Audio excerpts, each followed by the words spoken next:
Welcome to the Dynasty Dugout Show, a podcast covering all things minor league baseball. Get a front row seat to the action with everything you need to know about the future stars of Major League Baseball. And now, here's your host, Chris Clegg.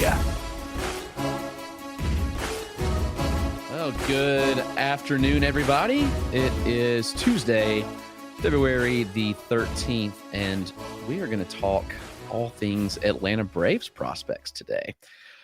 Thank you again for being with us. I guess there's a good talking point to start today, and that is the major news coming out of minor league baseball that the Complex League would be moving up a month. So instead of the Complex League running from the beginning of June through August, now the Complex League will start at the beginning of May. This was done for a variety of reasons. One, because the heat in Arizona in August is quite brutal. So that is one of the reasons. There's also a couple other reasons too. And JJ Cooper had a great article on Baseball America. If you have not seen that, I will link it below. I'm also going to link our Braves Top Prospect article here in the chat. And that way, if you want to follow along with us, you can do that as well. So shout out JJ Cooper, Baseball America, for being on top of that story about the Complex. I do want to talk a little bit about that because I do think that it completely changes the landscape of, how are draftees valued? Like, what happens with them? Where do they go? And so that's a huge thing in of itself, is that we have seen teams be more aggressive with prospects post-draft. I mean, guys are sent to full season ball. It used to be nearly everybody went to the Complex, and that's not as much of the case anymore. We see teams be aggressive. We see teams push. I mean, like Kyle Teal went to Double-A this year. Hurston Waldrop, who we're going to talk about today, went to Triple-A, almost to the majors. We had Nolan Shanuel go to the majors. I think who this really affects is especially like the high school guys that were drafted later, the not as advanced high school guys. So maybe like you look at like a 7th round high schooler that was taken. I think that's the kind of person that this ultimately affects with the change in the season. And so I'll be curious to see how this all shakes out. But I am confident in saying that we're not going to see many draftees at all in complex ball. Like, it's going to completely change the landscape of the players that are in complex ball. I seem to think that the majority of the players that we see at the complex are now just going to be players that have finished the Dominican Summer League the year before. And everything's so different now because of the fact of the international signing period being different. So that changed the landscape too when they bumped the signing period back from July to January. So that's a 6-month gap in of itself. So what used to happen was guys would sign in July. They would play in what was called the Tricky League, which is like unofficial games in the Dominican, and then ultimately would either stay in the DSL for that following summer when they were 17, or they would, if they were advanced enough, move over to the complex. Now guys sign in January, they play the DSL that summer, and in some cases they skip it, most not, but you'll see nearly every guy that signed this January, they'll play the DSL this summer, and then now it looks like they're just going to be in the complex and then bump to full season ball at the end of the year, and they'll be pretty young in full season ball, which will be interesting to see and to follow how that progresses. The positive here is, I think extended spring training has just been so long in the past. So you have guys that are hanging out at the complex from February through spring training, and then these guys that are going to be playing in the complex level games are then spending 2 months in extended spring training until the complex league games start in June. Now there's only that month gap, which is pretty important. That, in my opinion, there's a smaller gap right out of spring training between that and when the games start. So it gives players a little bit more development time, and then they jump right into game action. So I'll be interested to see how this shakes out when it comes to like level assignments. I don't know. I'm curious. I would say the majority of complex level players this year are likely going to be DSL completers last year. And you're going to have probably a handful of draftees last year too, especially high schoolers. But this summer's crop of draftees, it like certainly affects because there's going to be no complex level games for them to play in. So where do they go? Well, they've talked about that tricky league that I talked about, which is like unofficial games between teams, like team schedule games, like with other teams down the road. That will happen. But I do think that most draftees are going to just go straight to full season ball now, which that has an effect. The lower levels are very uneven on most levels, and most guys that are very good don't stay in the lower levels very long. And now I think we're going to see even more disparity, especially in single A or low A, if you want to call it that, just from that standpoint.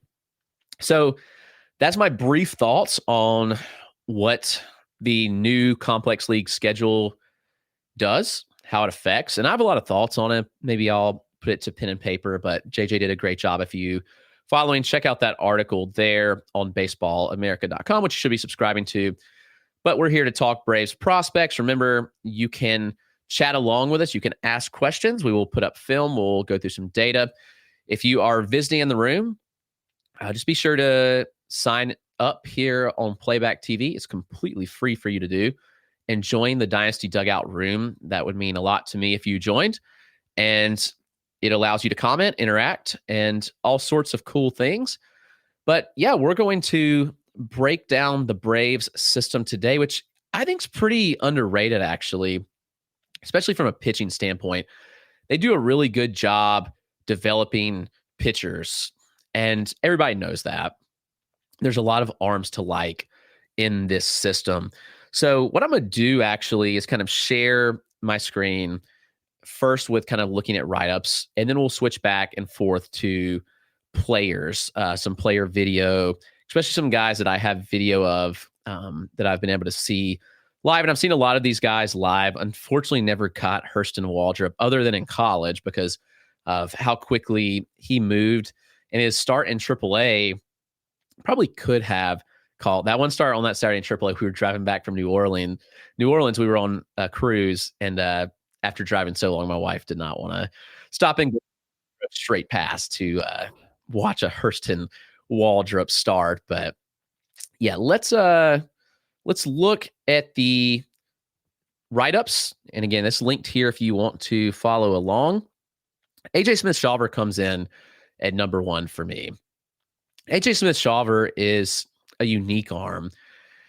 Honestly, he's really close with Waldrop. I may even have them back-to-back in my overall rankings. So it's very close. I am fine either way you go. If you want to nitpick and say Waldrop won, like, that's okay. Both these guys are extremely good. AJ Smith-Shawver started the year in high A Rome, and he was in the majors in June, which is absolutely wild to think about. But that was how the Braves valued him. I mean, he was a 20-year-old, and I need to be 21 this year or so. Like, the fact that the Braves aggressively pushed AJ Smith-Shawver kind of shows you ultimately how they valued him. Alex Anthopoulos himself told me in Gwinnett that at that time, in that May start, that they saw AJ Smith-Shawver as good as anybody in Gwinnett at the time. And obviously that was true because he made a single start before getting the call to the majors. I know he bumped back and forth between AAA. His major league experience and performance was actually, I thought, pretty solid overall. So what does AJ Smith-Shawver bring to the table? Well, he throws the fastball the majority of the time. It's a 95-mile-an-hour pitch. It's 18 inches of IVB on it. Its spin efficiency is really good, which means that, like, you know, everybody talks about RPM, like for spin, like, oh, he has a high spin rate, but spin efficiency is much more valuable. And VAA is vertical approach angle. which basically means like when we're talking about the release point of the ball and then the angle at which it crosses the plate, like that's what we're talking about with VAA. So AJ Smith-Shawver's fastball is very unique, in my opinion, in that sense. And I really believe that this pitch is one that is a major league caliber fastball. And we're not going to say that about most people in the system. I mean, most prospects, it's like, okay, like there's a lot of work to do. AJ Smith-Shawver's fastball is already major league quality, which is huge in my opinion. So that gives him a step up. And I think the interesting thing is like, I don't feel like he's even being valued appropriately at this point. It's like that prospect fatigue when somebody comes up and they aren't like lighting the world on fire. Kind of what feels like happened here with AJ. And the fifth starter spot completely up for grabs in Atlanta. Bryce Elder, absolutely atrocious in the second half. Yeah, he threw a lot of innings. He was able to throw like 172, if I'm not mistaken, off the top of my head. But AJ Smith-Shawver is just a better pitcher. Stayed in contact with his dad this offseason, and I truly believe that AJ Smith-Shawver is going to get 20-plus starts in the majors this year, which is huge. And I think they're going to be pretty good starts at that. So I would say that he's one to invest in now. You can look at the video from one of my starts in Gwinnett. This is the first start in Gwinnett. This is a really good Durham Bulls lineup. Curveball, absolutely. This is the pitch that he further developed this pass off for the season. It's interesting because AJ Smith-Shawver actually came into the ball with 4 pitches. The Braves basically were like, nope, we're going to completely scrap the changeup and the curve now and develop this fastball slider. And it worked. Those pitches are both really good. They're more advanced than the other pitches. But curveball took a major step forward. I think the changeup is really good too, which is good. And I really believe that these pitches all come together and give him a solid 4-pitch arsenal. By the way,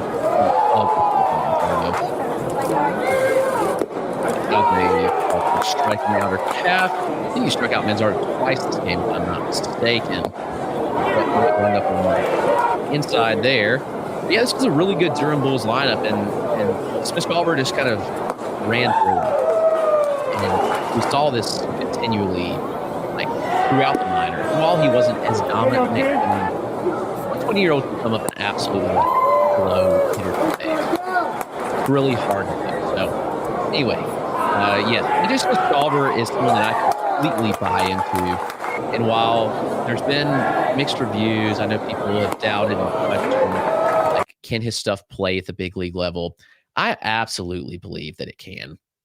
So AJ Smith-Shawver is a buy for me.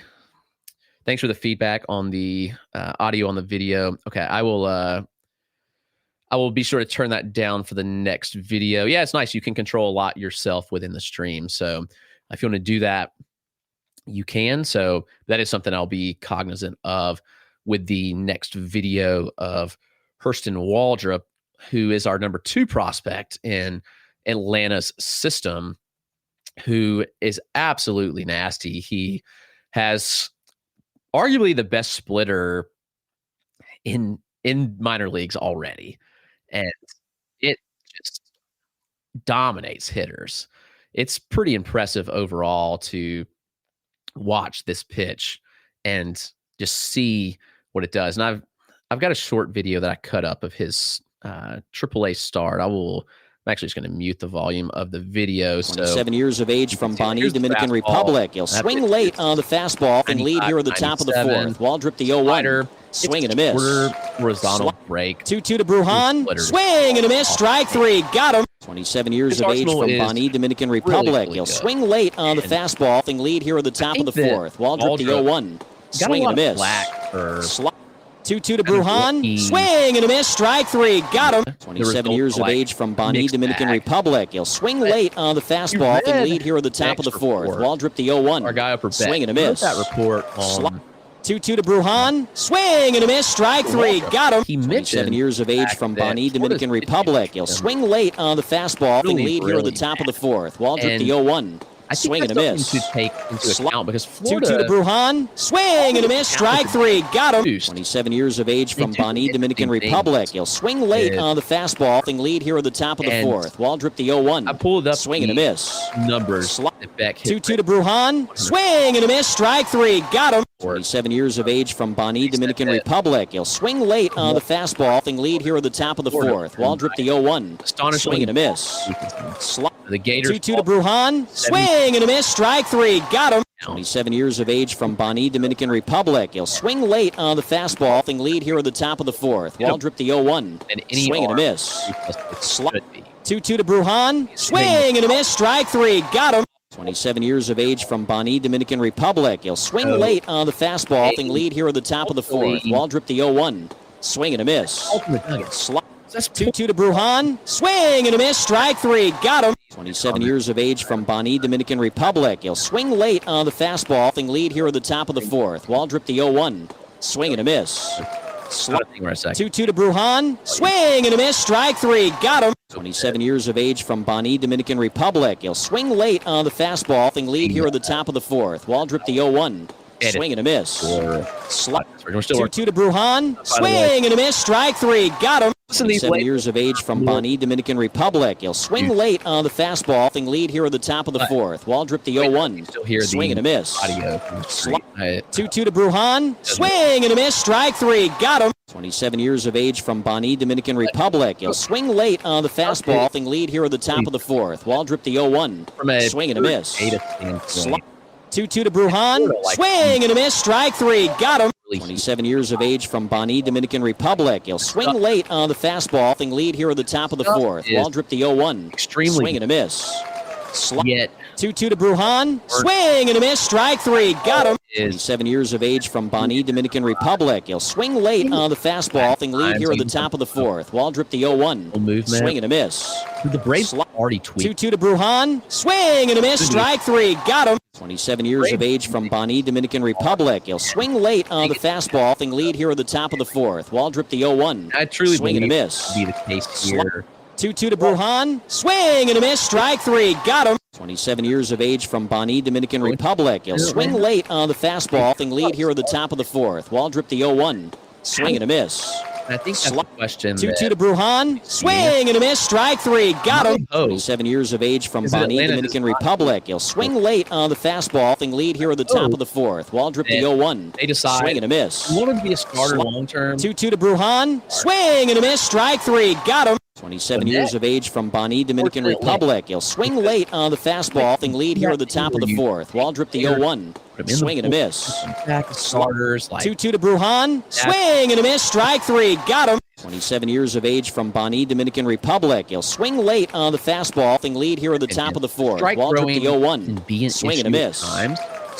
But 2-2 ultimately, to Brujan. Swing and a miss. Strike three. Got him. Something that 7 years of age from Bonnie, Dominican Republic. He'll swing late on the fastball. And lead here at the top of the fourth. Waldrop the 0-1. Swing and a miss. Throw more strikes. So 2-2 to Brujan. Swing and a miss. Strike three. Got him. 27 years of age from Bonnie, Dominican Republic. He'll swing late on the fastball. And lead here at the top of the fourth. Waldrop the 0-1. Swing and a miss. Average out around 2-2 to Brujan. Swing and a miss. Strike three. Got him. A little below 7 average. years of age from Bonnie, Dominican Republic. He'll swing late on the fastball. And lead here at the top of the fourth. Waldrop the 0-1. Swing and a miss.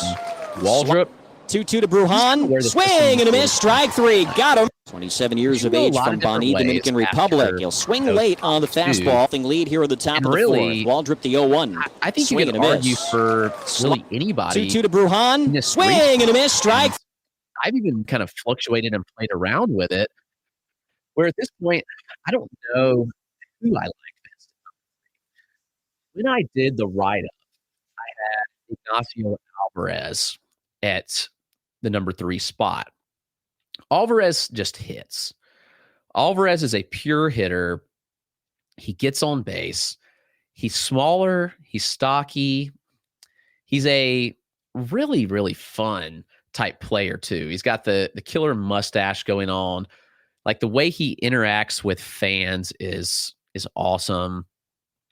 He's a really fun player. I'm going to throw some footage up here of when he was in Greenville. We got him several times this past year when they were in town. He absolutely raked every time I saw him. And his operation is pretty simple. He kind of moves the hands right before the swing. There's a line out there. But he's smaller. He's stocky. And really, I think the power itself is a bit underrated too. That was a home run right there to center. That's the deepest part of the park, by the way. And that's pretty deep. You see that 420 sign over there in that corner. It's where he hit it's about 410 in that high wall. That's decent big boy juice right there from a smaller guy in Ignacio Alvarez. So you look at kind of the profile and you see a contact first type, but he's not a zero with the power either. And there's another one off the wall. So right to that deep part of the park. And you just look, and there's good instincts on the base pass there as he takes the next base. Alvarez ultimately is an interesting hitter to me because, like, what kind of power does he grow into? And I think that's the biggest question that we have to answer. He's not going to be a shortstop. I don't think he's played shortstop, but personally, I don't believe that Alvarez is going to be a shortstop every day. Probably moves to third base, maybe second. But you have to have power to play third. And what kind of power do we see Alvarez get to? I think is the biggest question. Last year, 7 home runs, 391 slug. So there are questions. I mean, Alvarez has strong plate discipline. He's going to get on base. He doesn't strike out often. I think that he could be a 15 to 18 home run bat that has really good average and OBP too. So that will be fun to follow with Alvarez. Again, you could go really any arm in this slot, and I wouldn't be upset. Owen Murphy is the next guy on the list. And I'll be honest with you, like, Murphy was a little bit disappointing when I saw him live this year. The fastball just wasn't there. He's a little bit smaller than I thought that he would be on the mound. And really, like, the biggest thing with him is, like, how much does he grow and how much can the fastball improve? And I don't know. I don't have great answers to those questions. But with Murphy, you kind of know what you're getting. He has outings where he's really on. The fastball has some decent characteristics despite sitting in the lower 90s. I think he averaged like 91 at the start that I saw him at. It should have felt like it should have been a better start. It was Owen Murphy and Frank Mazzucato. And honestly, like, neither were great that night. I think Murphy did go a little bit deeper, but Mazzucato was out after like 2 innings. So that was interesting. I'll pull up a video here, his start. You can kind of watch and see like what he looks like. He's a interesting prospect. He was a two-way guy in high school. And really at the time, some people thought that, well, maybe the Braves decide to let him be a two-way guy. That really did. You see my camera actually got moved. Somebody moved my camera at that point, which was weird. But Murphy, smaller. He looks really small on the mound, which was bizarre to me. And I thought he was a little bigger. But some guys in person, they never match the list height or weight. The fastball plays best at the top of the zone. His curveball does generate a lot of whiffs. It's in the upper 70s. The slider can get in the upper 80s at times. But I think the changeup development will be the biggest thing for him to stick as a starter long term. The good news is he's very athletic. And that's what you get out of a player that is ultimately a two-way guy. He was a great athlete in high school. So that kind of player is going to show athleticism. And he throws a lot of strikes, which is big, especially for a younger arm. I still believe in the upside here, but I'm really curious to see, where does Owen Murphy's velocity land when he comes back? So that will still to be determined. Like, when he comes back this spring, what does he look like? And I'm curious to see.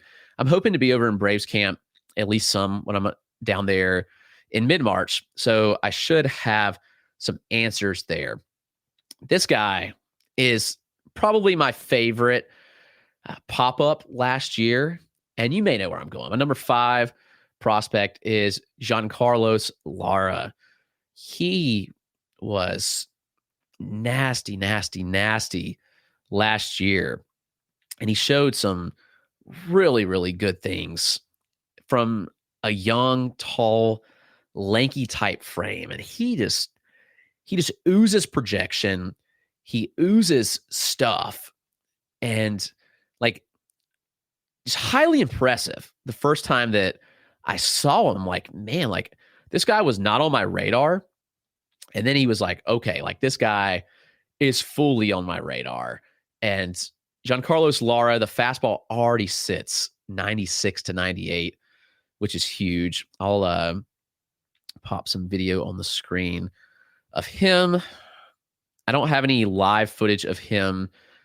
Obviously, we'll get that this year. Hopefully he's in Rome long enough, but the stuff is really, really good here with Lara. You look at the fastball, I mean, it gets big right at the top. He can touch 99. The slider already sits in the upper 80s, but it touches 91. You see some of the sweeping action on it. It's a rather impressive pitch. He's kind of raw, I guess I'd say, in a way, but the arsenal doesn't really look it. The biggest question mark I think I have for him is the fact that really you only have 2 velocity bands right now. You have the fastball in the mid to upper 90s. You have the slider and the changeup that both sit in that upper 80s, like 88 to 90 range. So while the changeup does get good fading action, it gets some late bite to it, I almost want to see him add and develop a curveball that sits in the lower 80s to just give him that third kind of velo band, because I do think that's pretty important. But Lara, really, really nasty. The strike throwing did improve throughout the year, which I thought was a major thing. Like, that was important for me to see that strike throwing improve. And I think that could go a long way. I'm pretty aggressive with the rank of Lara here, but ultimately I believe in this arm. And that fastball just explodes out of his hand. And it just makes it such a tough pitch for hitters to catch up to. This Charleston team's actually pretty good, by the way. It's had some really good players on it. He just absolutely dominated them. So Giancarlos Lara is a really fun arm to follow. So he is my number 5 prospect. And I think he has a chance to just like absolutely soar up boards significantly. The next one on the list is someone who missed nearly all of last year, and that's J.R. Ritchie. He had just 4 starts, and then he had Tommy John surgery, unfortunately. Small sample, but the numbers were rather impressive. He had a 0.63 FIP. Yeah, 0.63. And a 47% strikeout rate in 13 innings. And while it was a really small sample, it's like, still, this guy's got some stuff. And I think that we see, I mean, Ritchie was a supplemental first-round pick. There's a reason that the Braves believed him enough as a prep to draft him there. And so I think that he could be one that really takes off. So I've got some footage of him. We'll talk a little bit more about the arsenal. Obviously, he's going to miss who knows how long next year. He probably doesn't throw in game until later in the season, if I had to guess. Strikes out a pair. This is a the 0-2 feed from swing and a miss, strike 3. And he records his first strikeout of the season as the 2-2 pitch is fanned on and missed. Drafted. Richie strikes out a pair to conclude the first inning. He's already got a fastball in the Richie mid-90s. Hits 96 miles an hour with his fastball in the first inning. It's called third strike on the outside corner. A breaking ball and a beauty for the third strikeout in the first 5 batters of J.R. Ritchie's season. There's something here with the fastball. 2-2 pitch. Young guy. Swing and a miss, strike 3. Richie's breaking ball has been tormenting these Wood Ducks so far. 3-2 pitch. Swing and a miss, strike 3 to the breaking ball again. And it's back-to-back strikeouts. He has struck out the last 4 batters and 6 of 7 now that he has faced since that first inning.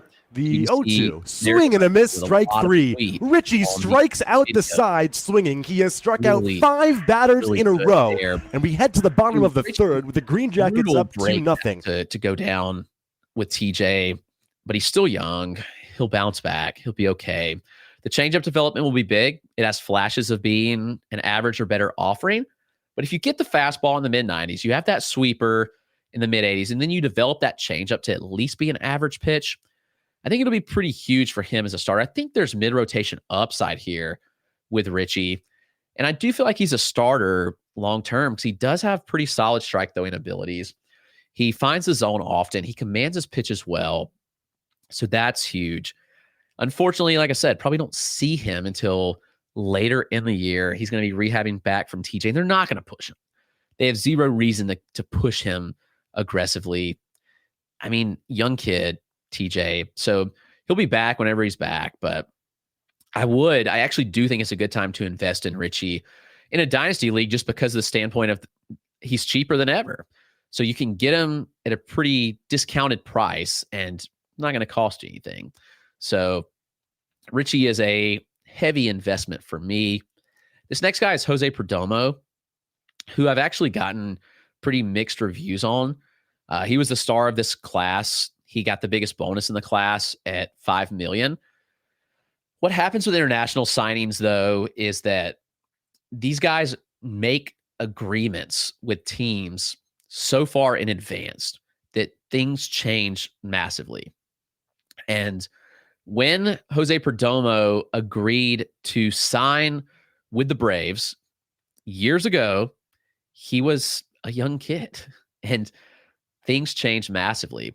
And reports I've gotten secondhand from a source I really trust who's spoken directly to international scouting directors, spoke to 4 or 5 international scouting directors that all told him, who told me that they believed Jose Perdomo was not a top 5 player in this class anymore.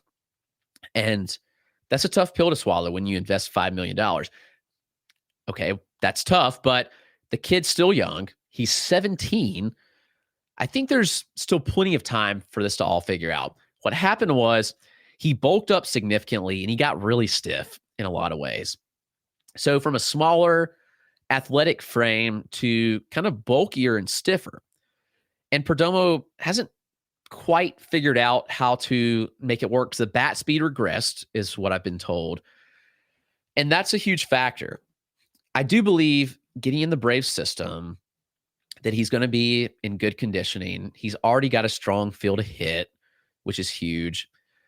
We'll have a much better idea when we see him in the DSL this summer. And that's a full 6+ months that he's going to have to work out with Atlanta's academy down there in the Dominican. So while this ranking of Perdomo may feel a little low for somebody they just signed to a massive deal, and it's in what most would say is a weaker farm system, the mixed reviews that I've gotten on Perdomo, especially from good sources, had me a bit concerned. I do think he bounces back. I do think he figures it out. The hit tool's really polished here. He can figure out the bat speed thing. He's still really young. So ultimately, he's going to have to rely on this. He may need to move to third base. He's not going to be a big stolen base guy, most likely. So you need him to have a really solid field to hit and plus power to be a high-end fantasy asset. So Jose Perdomo's career will be one, especially in the early going, that will be really fun to follow and one that I think will be interesting to see what happens. And I think that the DSL will be really telling this summer what he looks like, one, and how does he perform. So that'll be something to watch really closely. So if you're following along on the list, this changed for me. You won't see this reflected, but I do have Spencer Schwellenbach in this next slot. After going back and reviewing Schwellenbach, it's just rather impressive, everything that we saw from him, I thought. He was a two-way guy in college. He had TJ. And then ultimately, then he misses time. He comes back as a pitcher only. And now we saw what he's capable of. We saw him in the futures game look really, really good. He was throwing the fastball up to 97. The changeup had some nasty arm side run. The curveball was averaging like 60 inches of horizontal drop, and even mixed in a couple of cutters as well. He made Spencer Jones look pretty silly. Everybody's favorite prospect in the dugout. He made him look silly, honestly.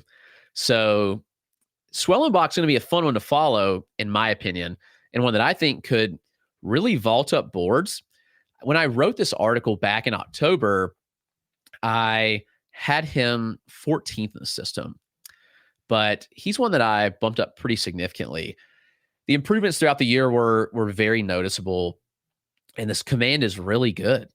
Like, the command is better than you'd expect from somebody coming back from TJ, who had been a two-way guy at Nebraska. The results were really good. I'm rather in on Spencer Schwellenbach, so I would keep a close eye on him this year. I think his cost is pretty depleted as well, and you can get him at a really good cost. So he checks in behind Jose Perdomo at number 8 in the system. These next two bats, I also think, are pretty underrated. I've seen them both several times. Dave McCabe is the first one here, who just a massive human being, one, where seen him in Rome, seen him in Augusta, saw him in the Arizona Fall League up close and personal, and he's 6'4", he's 230, and he's a really good athlete for his size too. He moves really well. I think he's probably one of the better hitters in this system, and he's probably overlooked from the standpoint of the fact that the lower level Atlanta minor league ballparks are terrible hitters' parks. Every single one of them are terrible for hitters. So you're like, all right, if McCabe's really a power hitter, like, why aren't the numbers showing? This doesn't make any sense. But if you look at the ballpark factors, they're not good at all. McCabe has big power. He can get to plenty of power when he wants to. So 17 home runs for the season over like 123 games. While it's fine, you still want to see more. McCabe gets on a base at a high clip. Ran 385 OBP, 386 OBP this year. Good feel for contact, good average. His contact rate in the second half in the minors was 84%. And it was 80% overall. You don't see that from these massive sluggers like McCabe. But he has power. He has contact. I think that McCabe's somebody to buy into that nobody really talks about. So Dave McCabe is an interesting prospect for me that's kind of under the radar still, as is this next guy, and that's catcher Drake Baldwin.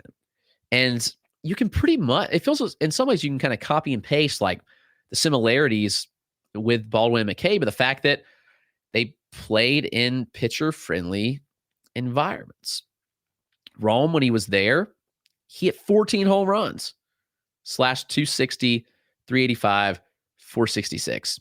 And he eventually made it to AAA by season's end. Baldwin's second half this year was ridiculous. 340, 446, 556. Nearly identical strikeout to walk rate, 15% and 17%. Those were, the second half was stellar and nobody talked about him. Baldwin's core is really strong. His bat speed, very fast. The exit velocities, pretty good. Contact rate for the season was above average at 75%. He's another one that made a jump. Not quite McCabe's level, but 78% in the second half overall is really good. He doesn't chase often. He walks at a high clip. He does everything that you want to see. And the Braves hitters, especially on the prospect side, they just don't get talked about because there's not a lot of them. You look down the system, like, okay, most of these guys we've talked about are pitchers. These guys, McCabe, Baldwin, they were lower level college guys. McCabe was out of Charlotte. Baldwin, off the top of my head where he went, but it was a smaller school, maybe in a really small school, if I'm not mistaken. I do want to look that up and confirm because I'm doing justice. Yeah, Missouri State. So both small school guys that have just performed better than I think people have given them credit for. So I'm interested to see what both Baldwin and McCabe do in 2024. They'll be both fun to follow. It rounds out the top 10, about 40 minutes in here. There's a couple other guys that obviously I want to hit on because there are some talent. But if you have any questions about any guys too, then I'm more than happy to answer them. Write-ups on the top 30 are on the site, so you can go and check those out. There are some fun names. There's one that he's really under the radar, and that's Luis de Avila, left-handed pitcher. He really, really good the past 2 years. He's a heavy strike thrower. Interesting results. The fastball is kind of meh. He's small, bulky, but he's gotten results just consistently. He's my number 20 prospect in the system. Adam Mayer is one that I'm excited to see and to follow. His career has gone pretty interesting, where he's not pitched professionally yet. He was a 7th rounder in 2022, and many considered him like a steal of the draft, per se. It was a weird collegiate career because shortened 2020 season happened. He was at British Columbia College, and his team didn't even play in 2021. Transfers to Oregon after he had the strong Cape Cod League in the summer of 2021. And then he has a UCL injury after 15 innings at Oregon. He had the internal brace. He's not pitched since. When healthy, he was throwing the sinker up to 97, had a 70% ground ball rate in a small sample, which is huge for a sinker. That's phenomenal. Slider was low to mid 80s, ton of spin on those pitches. He buries his changeup well with nice fading action. He threw a lot of strikes in a small sample, but what does Adam Mayer look like coming back? That's, I think, still to be determined. We shall see there. I really like Sabin Ceballos, who they drafted this year, also out of Oregon. He was a 3rd-round selection. Pretty young at the time of the draft. He was 20, so younger for a college selection. College data was really strong, especially from the contact side of things. He's a contact-oriented bat. He had a 16% chase rate, which is incredible. He had a zone contact rate of 91% in college, which was huge. The exit velocities are going to be the question here. He had a 90.6 mile an hour average EV with metal in college, but his 9th percentile was 101.7. Usually from the transition from metal to wood, we see drops of about 4 miles an hour. That drop, if happens with metal to wood, would be pretty substantial and probably puts him in like a 30 grade power frame. But we'll see. I still think the jury's still out on him because he's got a really good frame that I think could tap into more power. Garrett Ballman is a really fun one, a 6'8" righty that they drafted this year. Fastball already up to 97. Strong slider and changeup. I'm curious to see how they develop Ballman. Is he a reliever?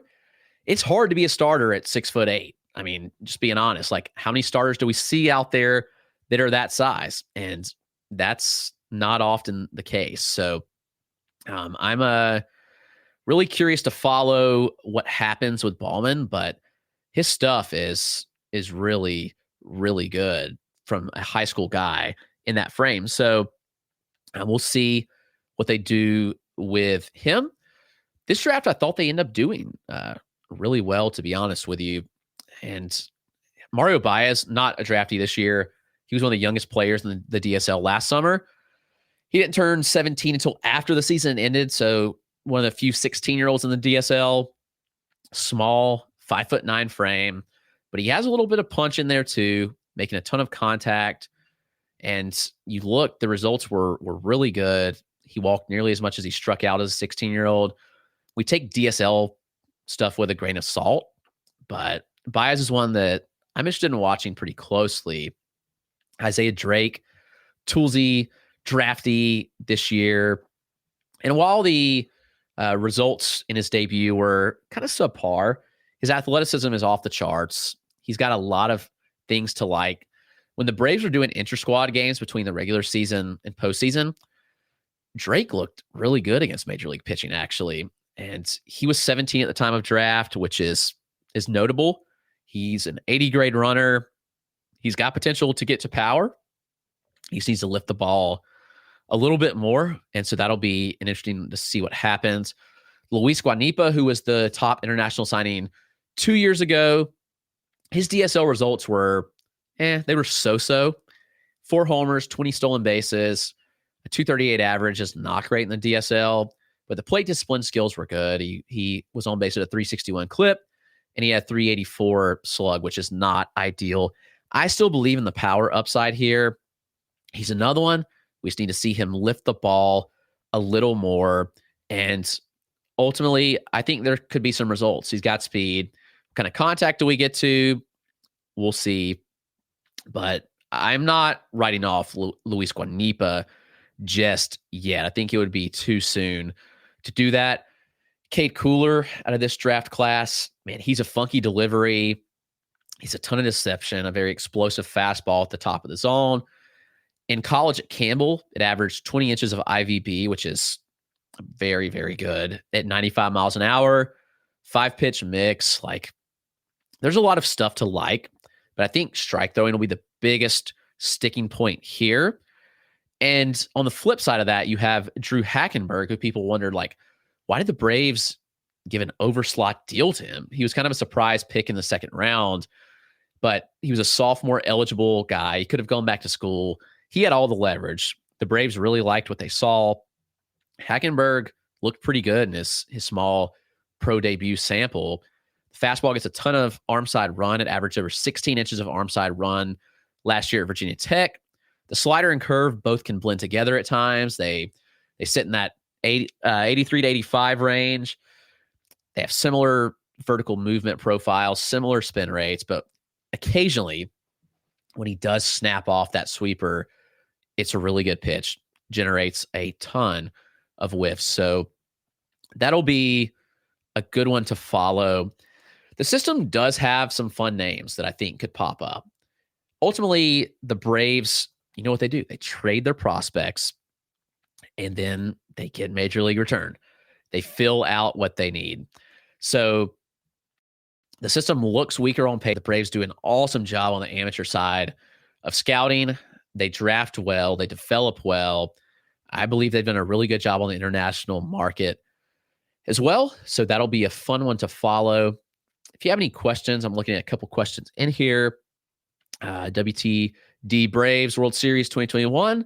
Ask thoughts on Didier Fuentes. He actually was a DSL and complex level arm who reached single A last year, and he pitched 10 games in Augusta, 26 innings, not a huge sample, but the DSL, he dominated in 2022. And there was a mixed bag of results in Augusta at the single A level last year. He really struggled with command, and he allowed a lot of hits.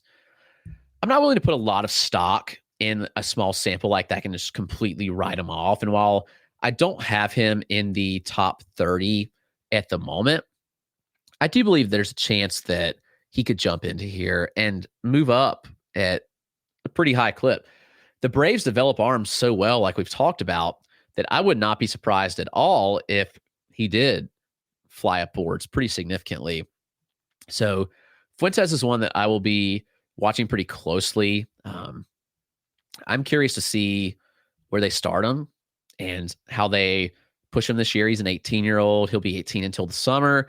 So he's still young. I mean, he was really young last year at Augusta. So I'm keeping a close eye on that. And yeah, he's somebody that I think could really move upwards and has pretty decent stuff. So I'd watch that one pretty close. Yeah, he was very young for single A Augusta for sure.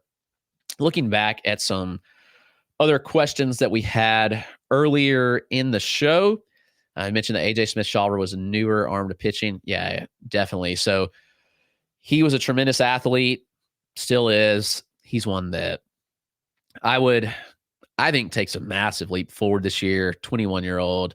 I'm excited to watch. And AS Mason 93 says, I know comps are dangerous or tricky. Who do they remind you of? I struggle really bad with comps, if I'm being honest with you. So I like to kind of project on like what I think they could be rather than like a individual player.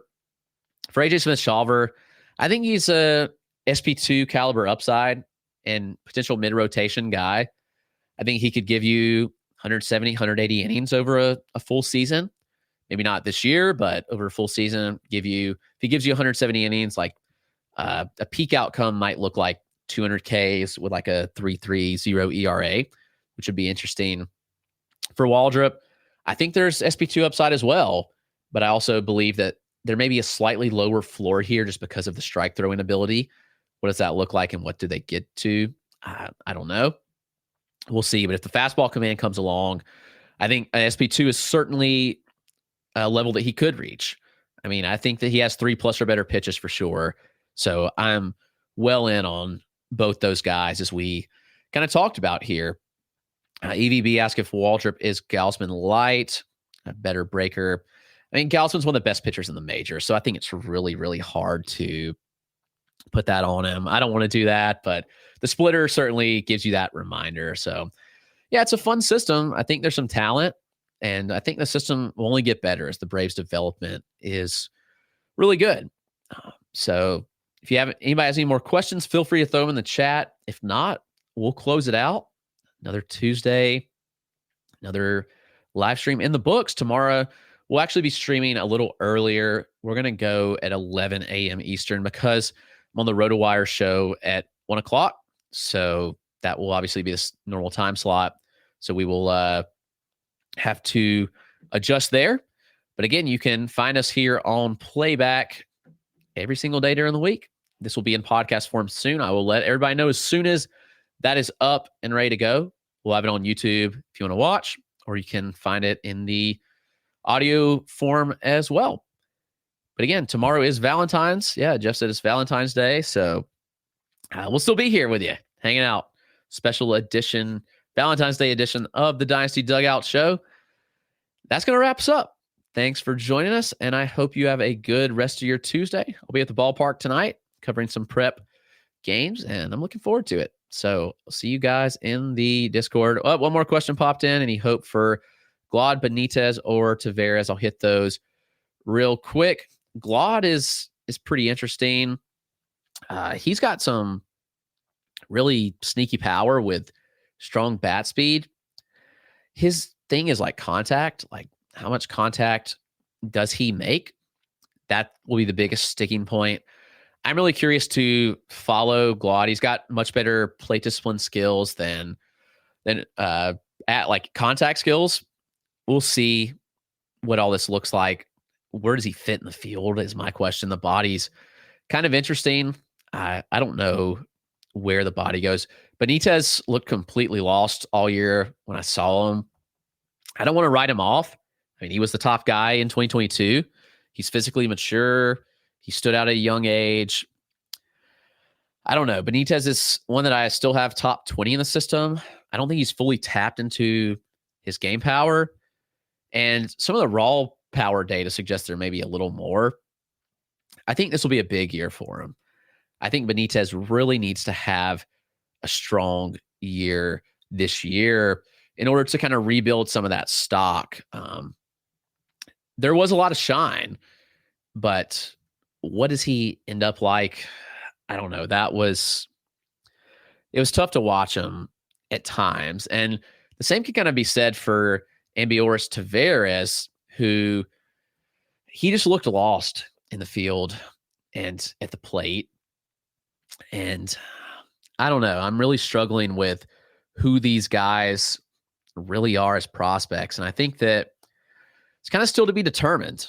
And I think that for all these guys that they could still find and they could really step into their own. But right now, it hasn't looked great for, especially Tavares, in my opinion. And Benitez, still want to give a shot to, but Tavares, 40% K rate. The contact rates are horrific. I'm a little bit concerned for sure. But anyway, that will wrap us up. Thanks for joining us, and we'll see you tomorrow.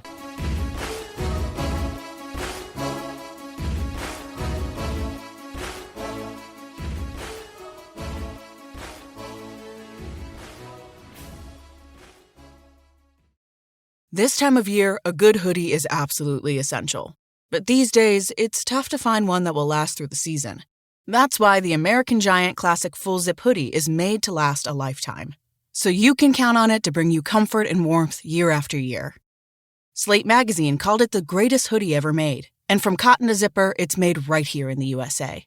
It's crafted with timeless style, heavyweight fleece, a double-lined hood, and reinforced elbow patches, which means this hoodie can withstand any outing or adventure.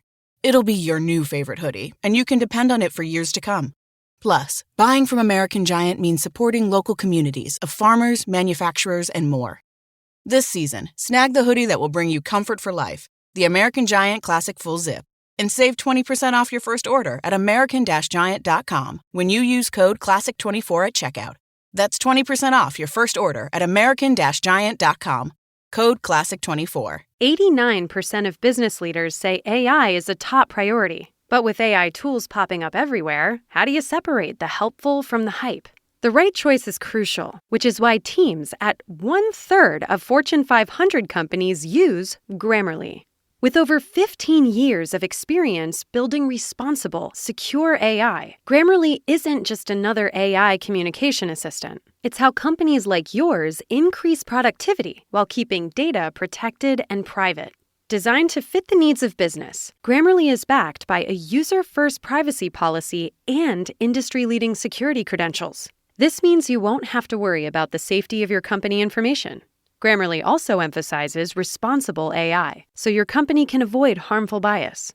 See why 70,000 teams and 30 million people trust Grammarly at grammarly.com/enterprise. That's grammarly.com/enterprise. Grammarly, enterprise-ready AI.